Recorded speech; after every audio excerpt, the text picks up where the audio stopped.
Welcome to Indie Beacon Radio, where creative souls can find help in marketing their creations. You can send questions for each show on Twitter using the hashtag IndieBeacon. Now sit back and enjoy learning about our guest for this show.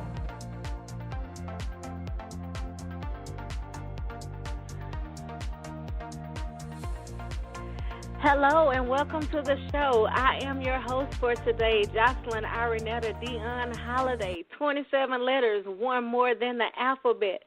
I am so excited to have a Texas author on with us today, and I'm also excited because it seems like we have a lot in common. Welcome to the show, Shondra-quarles. Thank you, Jocelyn, for having me. You're welcome. Can you just start by telling everyone a little about yourself? Well, my name is Shondra Michelle Quarles. I actually live in Dallas, Texas right now, and I'm a teacher at Lancaster ISD, and I teach pre-K 3-year-olds in addition to writing. So, of course, she is a pre-K teacher and she's an author. Just like me, a pre-K educator and an author. What made you want to become an author? Well, actually, I've always written poems and poetry when I was younger. And one year I was teaching kindergarten, and I had a little girl come up to me, and she wrote me a note, and she said, "Be the real you. I like the real you." Something to that effect. And I looked at her note, and I thought, this is some of the best advice I've ever gotten. And at that point, I decided I wanted to write an ebook and just present some advice that I'd gotten over the years from my kindergartners. So that was my first book in 2014 is when I wrote that. A 5-year-old said, "Be the real you." Yes, ma'am. And that was the best advice. Why? And that's how you got your first book. The best advice I ever got came from kindergarten in 2014. Exactly. And I know I come home with different stories every day with pre-K and kindergartners because they always have something to say. I cannot imagine a child writing me a note that says, "Be the real you." Like, that has to be an eye-opener. Yes, and I actually scanned a copy of her note that she wrote, and I put it in my ebook. Really? Yeah. And the book wasn't really funny and silly things. It was really a lot of practical advice. And then I ended up later writing another book where I put more silly conversations called Kinder Tales. But the first book I wrote was really just good advice from kindergartners. Wow, and it's amazing. You go to school to teach the kindergartners, but at the same time they're teaching you as well.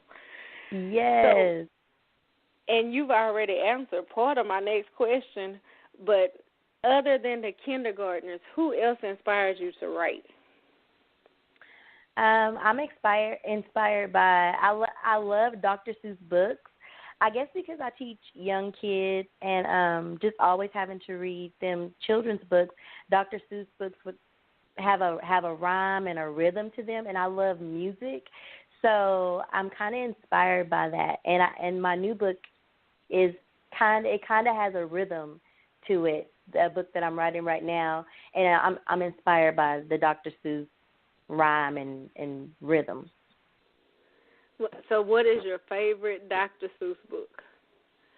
The Cat in the Hat. I could read The Cat in the Hat. I almost probably know it word for word, and when I read it, I get into it, and I probably love it more than the kids love it. And you probably get all excited when you're reading it to the kids. I thought you were going to say all the places. I know, right? But no, like that, the Cat in the Hat, he's one of my favorite people. And I usually dress up as the Cat in the Hat when we have our Dr. Seuss events. And so I'm partial to him. Oh, wow. What do you enjoy most about writing? I just love the opportunity to just share what I've seen or things that I've learned, or it's there's a freedom with writing that I enjoy. What? And I'm just curious. You have another book called The Teacher Who Didn't Want to Go to School. What is that about? And are you talking about me? Basically, I was talking about me. I was teaching first grade, and I'm partial to kindergarten. It's one of my favorite grades to teach. And my principal moved me to first grade. I actually looped with some of my kindergartners, and I was miserable in first grade though. Not my kids were fine. There was just a lot of testing and a lot of paperwork and a lot of demands, and I really like teaching, and I like to have fun when I teach. So I would try to implement activities and things where the children could have fun with hands-on experiences, but there's still so much paperwork involved. And I came home and I just wrote this poem because I just felt like I just wanted to quit my job. And when I wrote the poem, I said, "Oh, this could be a book." And I was gonna name the character Miss Q, because my students call me Miss Q. My last name is Quarles. And I decided, no, I needed a fun name. So I named my character Miss Confetti because confetti's fun, and it just made me think of like a birthday party or parties and things like that. But once I wrote the poem, I would take it to school, and it was just like on a Word document that I printed out, and I would read it to my first graders, and I would have them visualize Miss Confetti and visualize the story and give me feedback, and they loved it. They would love when I read it because and I didn't have any pictures. I didn't know what Miss Confetti really would look like. I knew it was about me, but I didn't know if Miss Confetti was actually going to be me. And they would say, I'd ask them, what do you think the teacher looks like, and why do you think she doesn't want to go to school? And they give me all this feedback. And in the end, she does kind of look like me because one of my students said, well, maybe she has wiry curly hair. And so I would let them even draw Miss Confetti. And really it was similar to kind of how I look because I have like curly hair and it's wild sometimes. And so Miss Confetti is actually me. Oh, wow. And it's interesting that you said you looped with your kindergartners and went to first grade, which is something similar to what's going on at my school right now. Some of the teachers looped with their pre-K students to go to kindergarten. So we're going through a lot of transitions right now. So what kind of advice, because your book sounds like a really good book, and I know even for myself on a Monday morning, I am the teacher that does not want to go to school. So what kind of advice would you give those teachers that wake up on a Monday or even on a Friday that does not want to go to school because of all the changes?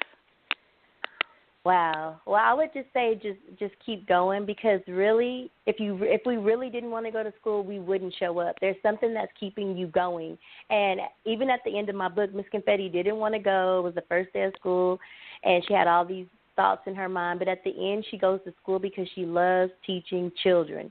So when you think about, there's a reason why teachers do what we do. It's not because of the pay, because we don't always get paid as much as we deserve to get paid, and we work overtime. We take things home. We buy things with our own money, materials for our classrooms, so our students can be successful.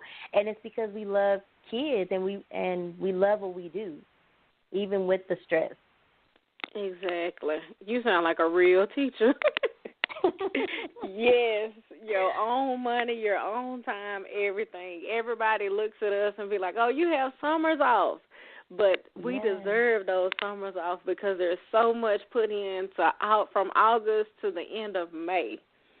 Exactly. And even in the summers, like we still have professional development trainings that we have to go to and things like that. And then there's teachers who go to school to get their classrooms ready as soon as the building is available during their summer vacation. Like some people work ahead of time and they're using their time, their personal time to go to school and make sure their classrooms are prepared for students. So we put in a lot of work.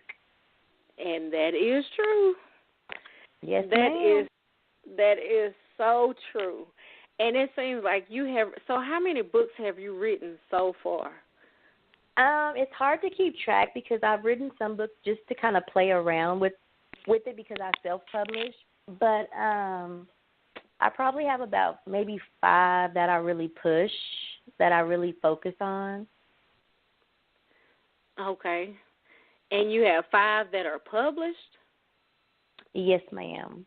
Okay. And you also have one about trees, and it says trees are living things and diverse just like us. And I'm just curious, how is a tree, without telling us everything that the book is about, how is a tree just like an individual person? Well, basically, trees are living things, and we're living things. And trees, they grow and change just like we do. And so that's basically what trees is about, just how we're so similar to trees. And we actually need trees. Like, trees need us and we need them. We need plants and trees to even survive. So there's just this symbiotic relationship that we have with trees, and I wanted to share that, with children. Wow, that is very interesting. Now, I have to take a very quick break, but don't go anywhere because we have more questions to come in a few minutes.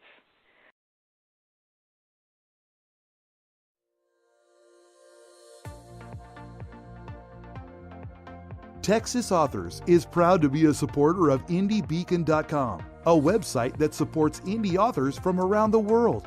If you are looking for help with marketing or getting published, IndieBeacon.com can assist you. Years of experience by the founder is available to any indie author looking for help. IndieBeacon.com, a place for creative souls to find help in marketing their creations.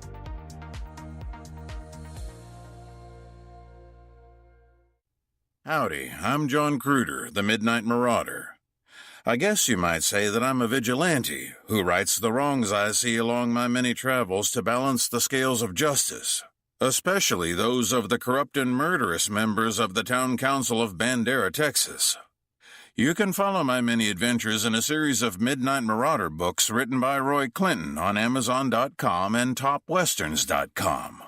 Or, if you prefer, listen to my adventures in audiobook form by downloading them from Audible.com or iTunes. This is R. William James, the voice of the Midnight Marauder.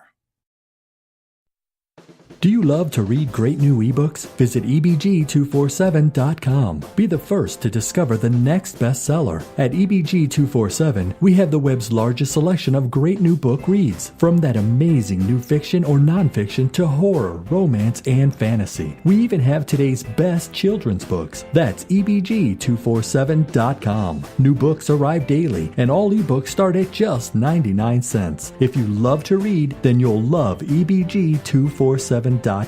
Low prices, large selection, and an easy-to-use website. It's all only at EBG247.com. Headlines. Cryptocurrency vultures are circling around failing governments. Darknet predators are rushing to market with their newest digital product. They promise economic salvation, even as they coupon clips straight from your digital wallet. The newest techno-thriller installment from Breakfield and Berkey, The Enigma Source. Book 10 of the Enigma series continues the combat of cyber good guys versus cyber thugs set in today's digital landscape. Bourgeois Media and Consulting, a book publishing consultant where creative inspiration is realized. More at bourgeoismedia.com. Welcome to Indie Beacon Radio, where creative souls can find help in marketing their creations. You can send questions for each show on Twitter using the hashtag IndieBeacon. Now sit back and enjoy learning about our guest for this show.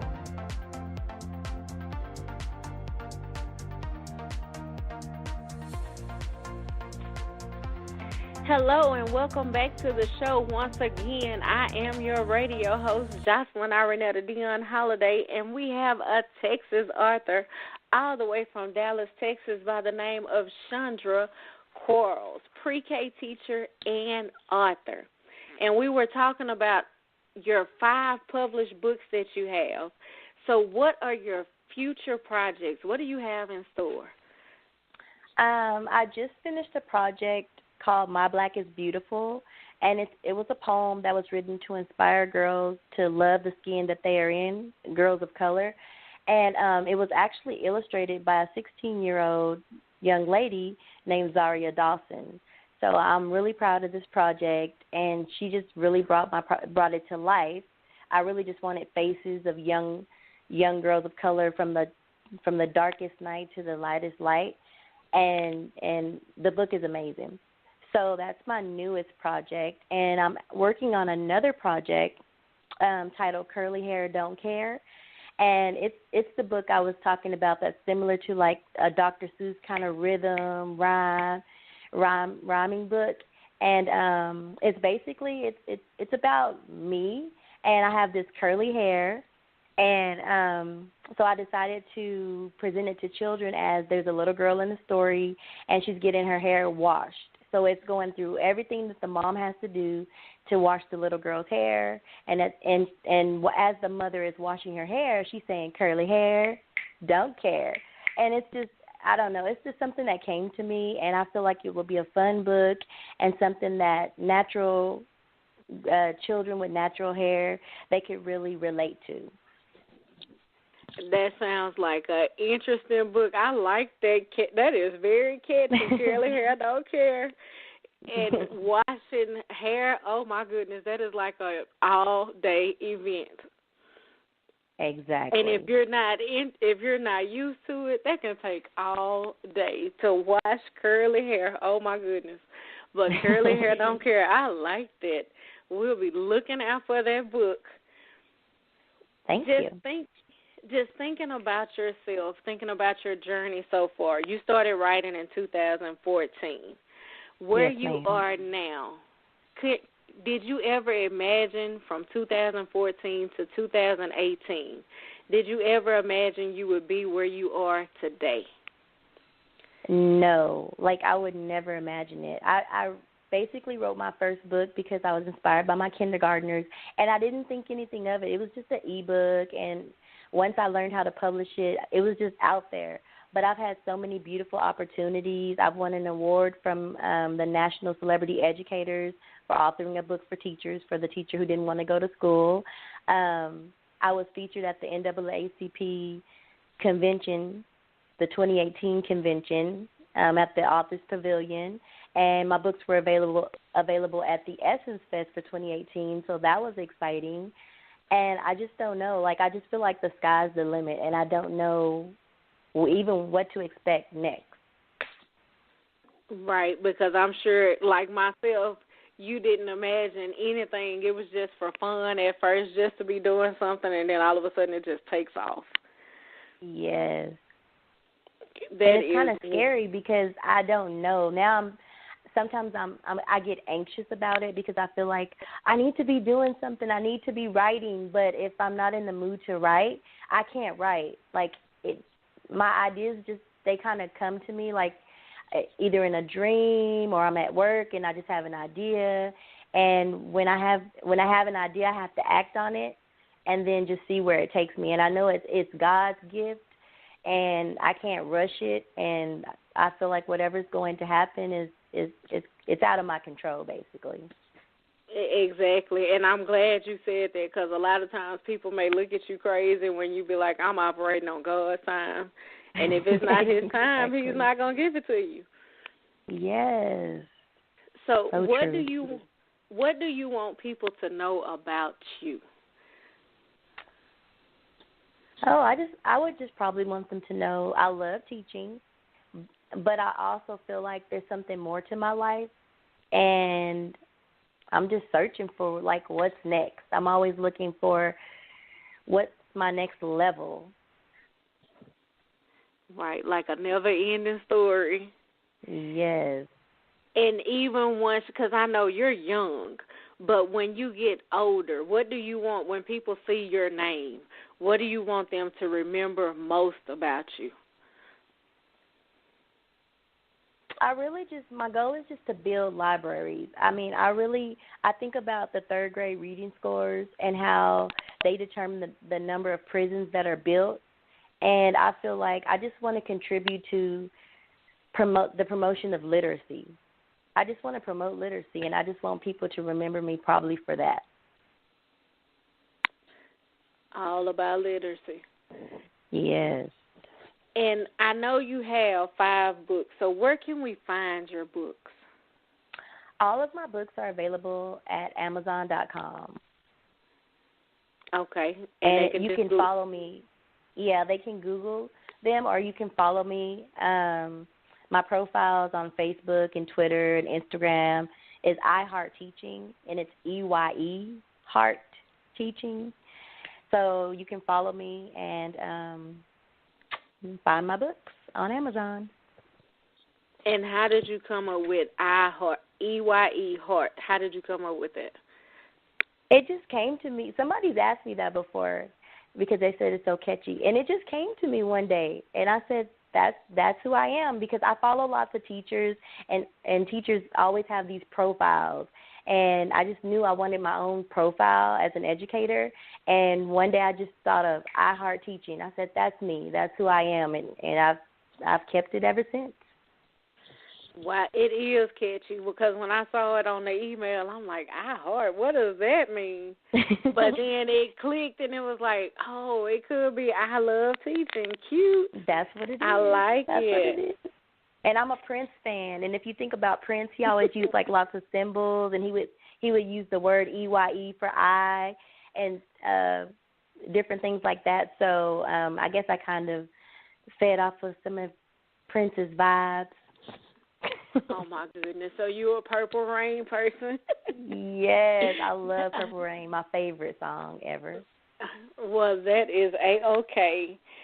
So what would you have advice to say to someone that's listening right now that really wants to start writing, but they have no idea where to start? What would you tell them to do first?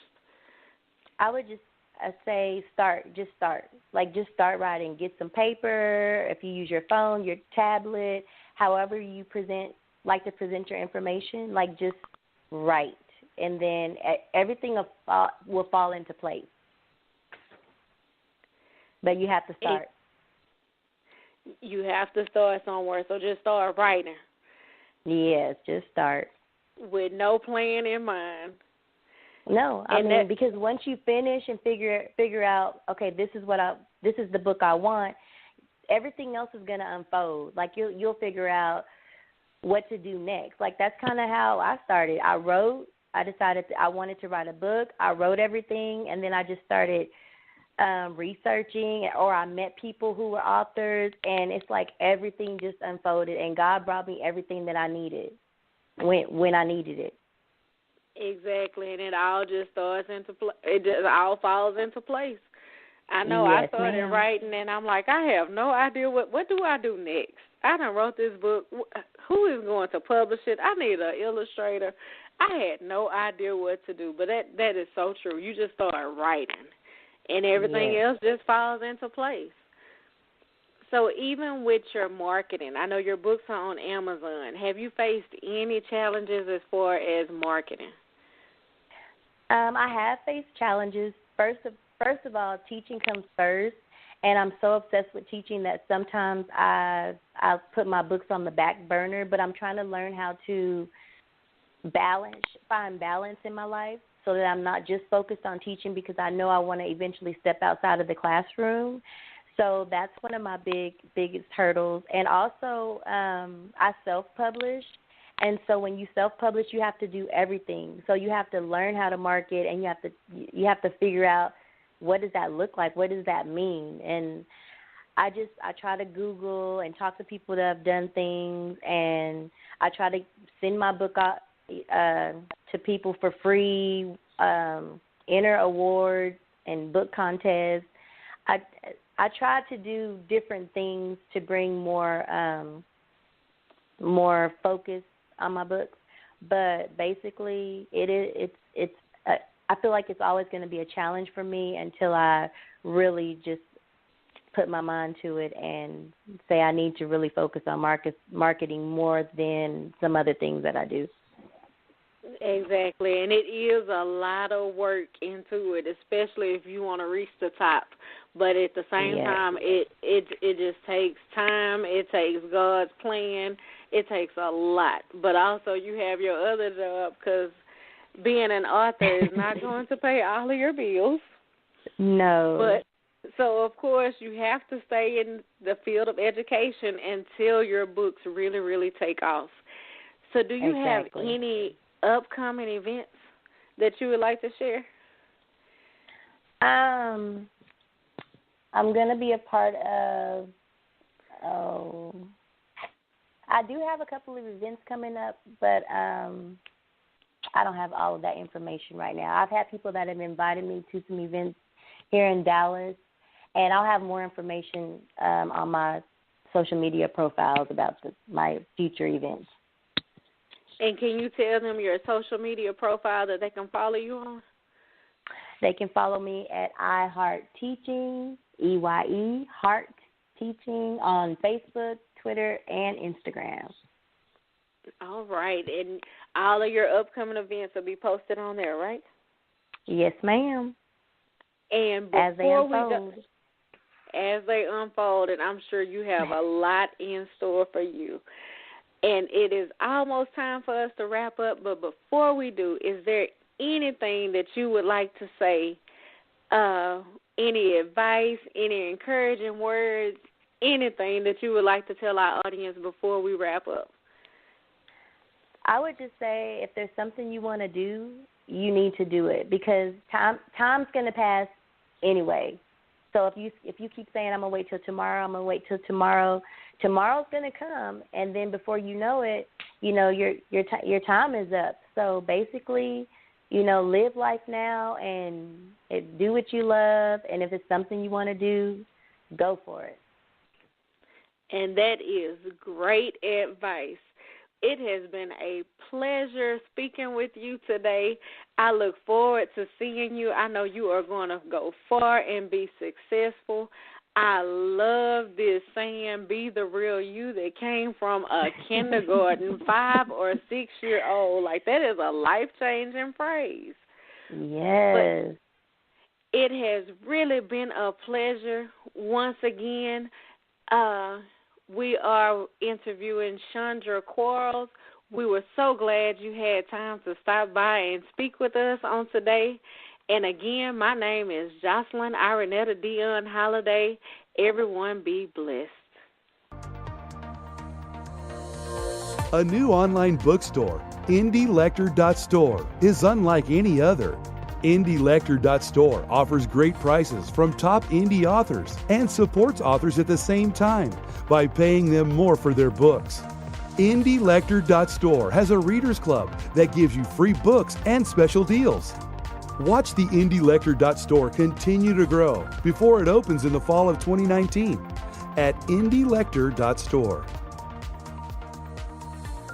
Hello, Texas authors. My name is Randy James, coming to you from my Carrollton recording studio, where I spend time writing and producing commercials for my radio endorsement clients, as well as my private freelance clients. I'd like the opportunity to help you sell more books with a commercial like this and get listeners of Dear Texas Radio excited about your title, all at a special introductory price, available to members of the Texas Association of Authors. Call or text 214-762-1942. That's 214-762-1942. Thank you for listening to Indie Beacon Radio, where creative souls can find help in marketing their creations. To learn more about Indie Beacon services, to be a guest on the show, or to advertise on our show, please visit our website at indiebeacon.com.